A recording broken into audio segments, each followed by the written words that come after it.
안녕하세요. 오늘은 사도행전 5장 12절부터 26절까지 말씀을 살펴보겠습니다. 12절 말씀부터 읽겠습니다. 사도들의 손을 통해 백성 가운데 많은 표적들과 이적들이 일어나매 그들이 다 한마음이 되어 솔로몬의 주랑에 모여 있었고, 여러분 오늘 본문 바로 앞에서 아나니아와 삽비라가 죽었습니다. 교회 안에서 갑자기 두 사람이 죽었어요. 이게 얼마나 당시 초대교회의 충격적인 사건이었겠습니까? 그런데 사도행전을 기록한 누가는 그 사건에 이어서 곧바로 이렇게 기록하고 있습니다.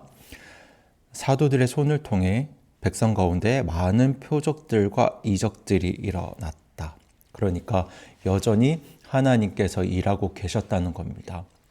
그 어떤 충격적인 일도 하나님의 일하심을, 성령님의 역사를 막지 못했던 거죠. 그런데 저는 이 말씀에 한 가지를 더 주목하고 싶은데요. 그 부분은 바로 그들이 다 한마음이 되었다는 것에 있습니다. 여러분 사실 이것도 기적이죠. 여러분 생각해 보세요.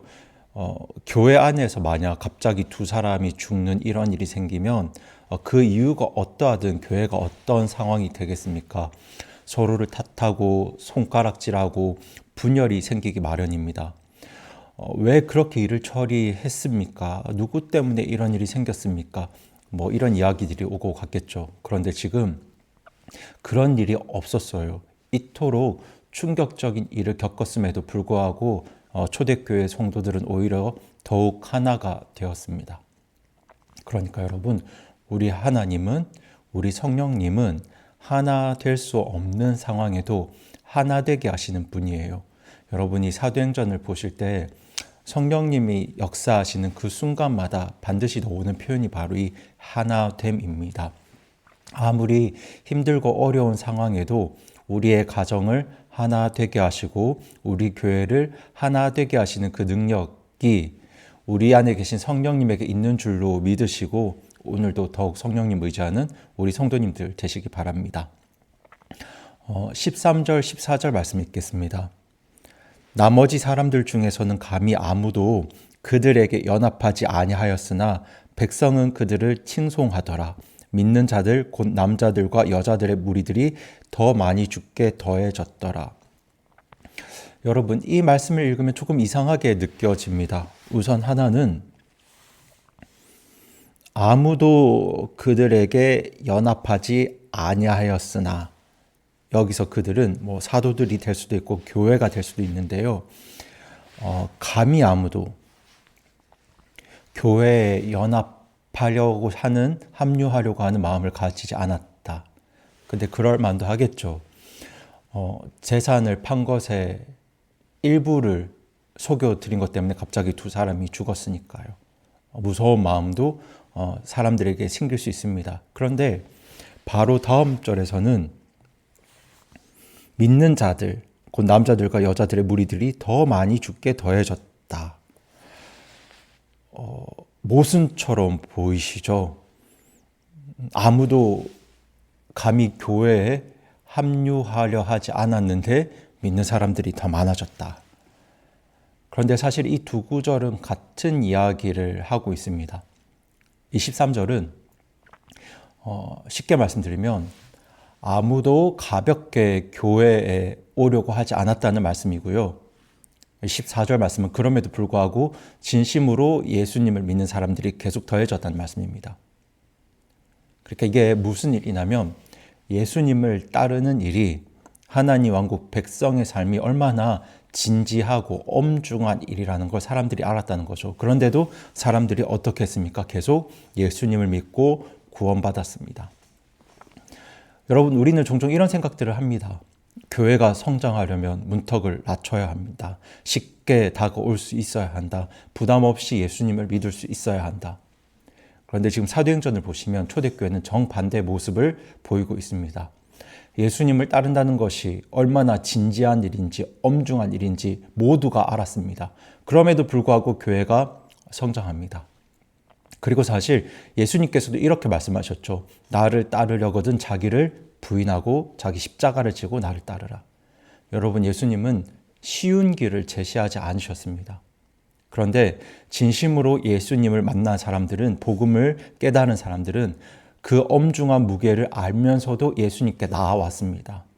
그러니까 여러분, 우리가 복음을 전할 때 예수님을 그저 우리를 돕는 분 정도로만 소개하면 안 됩니다. 예수님은 우리 삶의 주인이 되시는 분이세요. 우리의 왕이셔야 합니다. 우리가 그 진실을 말해야 합니다. 그리고 놀랍게도 그 진실을 말하고 보여줄 때 더 많은 사람들이 우리 예수님께로 나아왔습니다. 이어서 15절, 16절 읽겠습니다.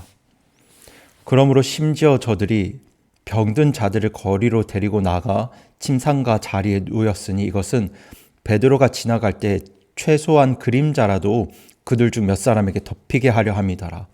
주변 도시들에서 나온 무리도 병든 사람과 부정한 영들에게 괴로움을 당하는 자들을 데리고 예루살렘에 왔는데 그들이 각각 고침을 받으니라. 여러분, 지금 예루살렘 근처 여러 도시로부터 사람들이 몰려왔습니다. 병든 사람들, 귀신 들린 사람들, 마귀 들린 사람들을 데리고 나왔는데요. 그들이 어떤 이유로 왔습니까? 지금 베드로의 그림자라도 덮이면 병이 나을 수 있을 거라는 믿음을 가지고 나왔는데요. 여러분, 그런데 사실 그 베드로의 그림자에게 무슨 능력이 있겠습니까? 베드로의 그림자 자체에는 아무런 힘도 없습니다. 그런데 이 초대교회 역사를 보시면 그들이 병이 나았거든요. 저는 이렇게 생각합니다. 베드로의 그림자가 그 병을 치유한 것이 아니죠. 베드로의 능력에 병을 치유하는 능력이 있었던 것도 아닙니다. 그런데 그 그림자가 지금 사람들의 믿음에 불을 지폈어요. 저 그림자라도 지나가면 혹시 내 병이 언젠가 나을 수 있지 않을까. 그렇게 무언가를 막연하게 생각하던 사람들에게 이 베드로의 그림자가 어떤 소망이 된 거죠. 이 베드로의 그림자가 지나가면 바로 지금 하나님께서 나를 고치실 수 있어. 이런 믿음이 생겨나기 시작한 겁니다. 그러니까 어떻게 보면 이 베드로의 그림자는 예수님과 사람들의 그 중간의 매개점, 접촉점이 된 셈입니다. 복음서에서도 비슷한 장면이 등장합니다. 12해 동안 혈루증을 앓던 여인이 있었는데요. 어떤 믿음을 가지고 있었나요? 예수님의 옷자락이라도 닿으면 내 병이 나을 것이다. 이런 믿음을 가지고 있었죠. 그래서 군중을 해치고 나와서 손을 뻗어 예수님의 옷끝을 만집니다. 그리고 그 병이 낫게 됩니다. 그런데 여러분, 예수님의 옷자락 끝에 무슨 능력이 있겠습니까? 사실 그런 게 아니죠. 그 여인의 믿음이, 그 간절했던 믿음이 그 작은 손길을 통해서 폭발한 거죠. 그렇게 하나님의 능력이 역사한 건데요. 그러니까 이게 침례교회 성도들에게는 조금 익숙하지 않을 수도 있지만 여러분, 하나님은 우리가 보기에 조금 이상하고 낯선 방식이라도 좀 비이성적으로 보이더라도 우리 하나님은 그것을 믿음의 계기로 사용하실 수 있는 분입니다. 네. 하나님께서 일하시는 본질은 언제나 같으세요. 결국은 살아계신 하나님을 향한 믿음, 그리고 죄에 대한 회개, 이런 것들이 기적의 문을 열게 되거든요. 그래서 지금 16절 마지막에 어떻게 이야기하고 있냐면 그들이 각각 고침을 받으니라. 그렇게 믿음으로 또 회개하며 하나님 앞에 나온 자들, 그것이 베드로의 그림자가 계기가 되었든 아니면 예수님의 옷자락이 이유가 되었든 그렇게 간절한 마음으로 하나님 앞에 나온 사람들은 각각 그들이 다 고침을, 나음을 받았습니다. 그 하나님의 능력은 지금 이 시대에도 살아있다고 믿습니다. 17절부터 20절까지 말씀 읽겠습니다. 그때 대제사장과 또 그와 함께 있던 모든 자들, 곧 사두개인들이라는 분파에 속한 자들이 일어나 분노로 가득 차서 사도들에게 손을 대고 그들을 일반 감옥에 넣어 두었으나 주의 천사가 밤에 감옥 문들을 열고 그들을 데리고 나와 이르되 가서 성전 안에 서서 이 생명의 모든 말씀들을 백성에게 말하라 하매. 사람들이 예수님을 믿기 시작하자, 더 많은 사람들이 구원받기 시작하자 이제 다시 종교 지도자들이 움직입니다. 예전에 이 사람들이 베드로와 요한을 향해서 다시는 나사렛 예수 그리스도의 이름으로 가르치지 말라 이렇게 이야기했잖아요. 그런데 여전히 사람들이 구원받고 교회에 더해지니까 이제 이 종교 지도자들은 사도들을 잡아 감옥에 가둡니다. 18절에 손을 대고 기억하시죠? 이것은 구금을 위해서 붙잡는 걸 의미하고요. 그렇게 사도들을 일반 감옥에 넣어 두었습니다. 그렇게 사도들을 감옥에 가두면 이걸로 예수님의 이름이 퍼져나가는 걸 막을 수 있다고 생각했겠죠. 그렇게 생각을 했을 겁니다. 그런데 그날 밤 누가 찾아옵니까? 그날 밤에 주의 천사가 찾아옵니다. 그리고 감옥문이 열립니다. 사도들이 감옥에서 나오게 됩니다. 그런데 그때 여러분 천사가 뭐라고 말하냐면요. 지금 도망가라고 말한 게 아니에요. 안전한 곳에 숨어라고 말한 게 아닙니다. 지금 이 천사가 지금 뭘 요구하고 있냐면 성전 안에 서서, 그러니까 사람들이 가장 많이 모이는 곳으로 다시 가서 무엇을 말하라고 합니까? 이 생명의 말씀을 다 백성에게 말하라. 이렇게 전하고 있습니다. 지금 하나님께서 감옥에 갇힌 사도들을 구하셨는데요. 여러분, 그 목적은 사도들 편하게 쉬라는 뜻이 아니었어요. 안전한 곳에 피신하라는 게 아니었고요. 다시 가서 사람들에게 말씀을 전하라는 그 뜻과 목적을 가지고 사도들을 다시 풀어주셨습니다. 이처럼 하나님께서 베푸시는 구원과 기적에는 언제나 목적이 있어요. 그 목적은 바로 우리를 통해 더 많은 하나님의 일을 이루시는 것, 또 하나님의 말씀을 전하는 것에 있습니다. 21절부터 25절까지 말씀 이어서 읽겠습니다. 그들이 그 말을 듣고 아침 일찍 성전에 들어가서 가르치니라. 한편 대제사장과 또 그와 함께 있던 자들이 와서 공회와 이스라엘 자손의 모든 원로들을 함께 부르고 사람을 감옥에 보내어 사도들을 데려오게 하였으나 직무 수행자들이 가서 보매 사도들이 감옥에 있지 아니하므로 그들이 돌아와 고하여 이르되 우리가 보니 참으로 감옥은 전적으로 안전히 잠겼고 간수들은 밖에서 문들 앞에 서 있었는데 우리가 열고 보매 안에 아무도 없었나이다 하니라. 한편 대제사장과 성전 경비대장과 수제사장들은 이 일들을 듣고 이것이 어디까지 커질지 염려하며 사도들에 대해 의문을 품고 있었는데 그때 어떤 사람이 와서 그들에게 고하여 이르되 보소서 당신들이 감옥에 넣어둔 사람들이 성전 안에 서서 백성을 가르치고 있나이다 하므로. 지금 사도들이 감옥에서 나왔습니다. 천사들이 풀어줘서 감옥에서 나왔죠. 그런데 지금 어디로 갔을까요? 네, 보신 것처럼 새벽에 바로 성전으로 갑니다. 예수님을 전하는 일 때문에 감옥에 갇혔는데 풀리자마자 다시 사람들이 가장 많이 모여있는 성전으로 향합니다. 마치 아무 일도 없었던 것처럼, 어떤 두려움도 없는 것처럼 그렇게 사도들은 담대하게 이미 성전에서 사람들을 가르치고 있었습니다. 여러분, 사실 저 같으면 조금 숨어 있었을 것 같아요. 그냥 하나님, 천사님 감사합니다. 제가 조금만 쉴게요. 조금만 쉬면서 어디 조용한 데 가서 좀 지내다 오겠습니다. 이렇게 했을 것 같은데요. 지금 사도들은 다르죠. 사도들은 바로 다시 성전으로 나갑니다. 왜냐하면 당시 성령님 충만했던 사도들은 하나님께서 자신들과 함께 하신다는 것을 누구보다 잘 알았기 때문입니다. 어떤 상황에도 하나님의 일은 멈추지 않는다는 걸 사도들이 확신하고 있었죠. 그런데 제가 오늘 여기서 한 가지만 여러분께 말씀드리고 싶은데요. 여러분, 이날 하나님께서는 사도들을 기적으로 구하셨습니다.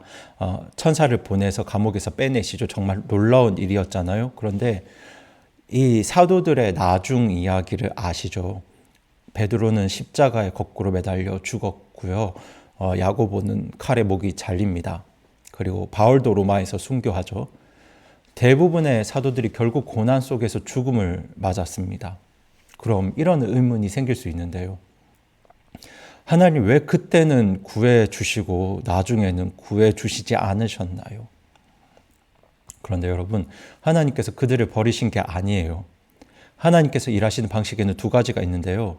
때로는 기적으로 건져내십니다. 네, 구해 주세요. 그런데 때로는 기적으로 어려움을 버텨낼 힘을 주십니다.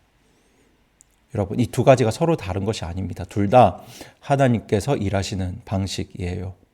오늘 본문에서는 기적으로 사도들을 건져 주셨다면, 구해 주셨다면, 훗날 사도들이 순교하는 그 순간에는 기적 같은 하나님의 능력으로 그 고난과 어려움을 버텨낼 힘을 주셨습니다. 여러분, 예수님을 보세요. 하나님께서는 아들 예수님께 십자가를 버텨낼 힘을 주셨고요. 동시에 부활로 예수님을 죽음에서 건져내십니다. 그러니까 이 두 가지 모두가 사실 예수님의 이야기이고 예수님의 제자들, 사도들의 이야기입니다. 그리고 우리의 이야기도 동일합니다. 지금 여러분 삶 속에 어떤 어려움이 있으신가요? 하나님은 기적 같은 역사로 그 상황을 바꾸실 수도 있고요. 때로 하나님은 그 자리를 버텨낼 힘을 주실 수도 있습니다. 그러니까 어떤 방식으로 일하시든 하나님께서는 지금 여러분과 함께하고 계세요. 그렇게 오늘도 하나님이 우리와 함께 하심을 믿고, 그리고 능력을 주시는 줄로 믿고, 때로는 기적을 베푸시는 줄로 믿고, 그 믿음으로 예수님을 신실하게 따라가시는 우리 성도님들 되시기 바랍니다. 그럼 이 시간 함께 기도하시겠습니다.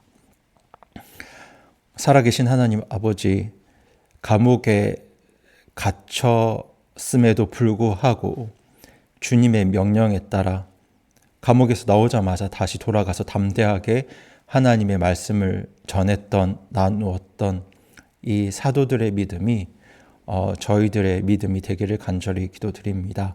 저희가 어떤 상황에도 우리 하나님의 왕국과 그분의 의를 먼저 구하고 주님의 일들에 마음을 두고 우리 하나님의 일을 이루어가는 우리 교회, 우리 성도님들 될 수 있도록 주님 도와주시옵소서.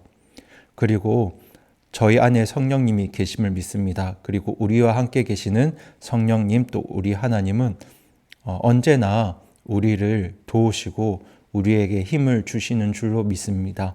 때로는 기적 같은 일들을 베푸셔서 우리를 도우시고, 때로는 고난과 어려움을 감당할 힘을 주심으로 우리를 도우시는 줄로 믿습니다. 오늘도 그 하나님의 도우심을 믿고 의지함으로 더욱 우리 주님의 말씀에 순종하고 우리 예수님을 닮아가는, 우리 예수님을 따라가는 우리 성도님들 될 수 있도록 주님 축복해 주시옵소서. 오늘 하루 우리 모든 성도님들의 삶을 주님께 맡기오며 이 모든 말씀 우리 주 예수님의 이름으로 기도드립니다. 아멘.